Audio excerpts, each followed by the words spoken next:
আর আমার টাকা ছিল, আমার হাজব্যান্ড গরুর ব্যবসা করে, আমার 5,80,000 টাকা ছিল, ওই টাকাটা নিয়ে গেল। নিয়ে গেছে, আমি পাওয়াটা ধরেছি, ভাই তোর পা, আমরা তোর পাওয়া ধরছি, আমরা গরিব মানুষ, আমাকে পেটে ছুটি দিস না, আমরা এটি দিয়ে কষ্ট করে আমরা গরু ব্যবসা করে খাই। তারপরে কাকি আমরা একটা বকা দিয়ে লাঠি দিয়ে কাকি ছাইরা গতন আর বাইরে গেল। শরীয়তপুর সদরের শোলপাড়া ইউনিয়ন পরিষদের চেয়ারম্যান ভাসানী খান ও তার সমর্থকদের 9টি বাড়িতে হামলা, ভাঙচুর ও অগ্নিসংযোগের ঘটনা ঘটেছে। ভাসানী খান গত 17 জানুয়ারি বিএনপিতে যোগ দেওয়ার মাত্র 7 দিনের মধ্যেই এই হামলার ঘটনা ঘটল। নালে তোমার একটা কোপ দিমু, বেশি কথা কইনি। আচ্ছা, আর কথা কই নেই বাবা। শুক্রবার রাতে দুর্বৃত্তরা প্রথমে ভাসানীর বাড়িতে হামলা চালায়, ককটেল বিস্ফোরণ ঘটিয়ে আতঙ্ক ছড়িয়ে বসতঘরে ভাঙচুর ও লুটপাট চালায়। এরপর তার সমর্থকদের আরও 8টি বাড়িতে ভাঙচুর, লুটপাট ও 3টি বাড়ির বসতঘরে অগ্নিসংযোগ করা হয়। ঘটনার সময় ইউপি চেয়ারম্যান ভাসানী খান বাড়িতে ছিলেন না। তার স্বজনেরা জানান, বৃহস্পতিবার তিনি ও তার স্ত্রী সংযুক্ত আরব আমিরাতে গেছেন সন্তানদের কাছে।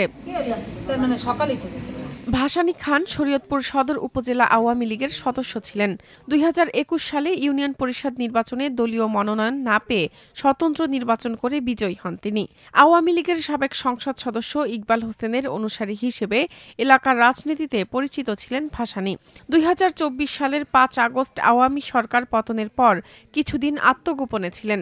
17 জানুয়ারি শরীয়তপুর 1 আসনের বিএনপির প্রার্থী সাইদ আহমেদ আসলামের একটি সভায় উপস্থিত হয়ে ভাসানী তার অন্তত 5 শতাধিক সমর্থক নিয়ে বিএনপিতে যোগদান করেন। এটা সুষ্ঠু বিচার হওয়া উচিত, সেটা যেই হোক, সে আমার ভাইও যদি হয়, আমার যত যেই হোক, তবে আমি মনে করি দেশের শান্তি, দেশের শান্তির জন্য এটা অবশ্যই হওয়া উচিত। কারণ রক্তের বিনিময়ে একটা ভোট আসছে, সেই ভোটের এই ক্রান্তি লগ্নে যদি এলাকার যদি কোনো শত্রুতামিও হয়ে থাকে, আমি জানি না কোন কি উদ্দেশ্যে আসলে এটা হচ্ছে।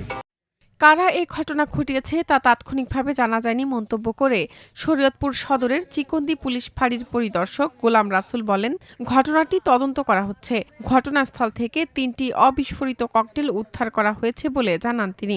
আমরা সকালবেলায় 3টি অবিস্ফোরিত ককটেল উদ্ধার করেছি এবং আইনগত ব্যবস্থা প্রক্রিয়াধীন আছে।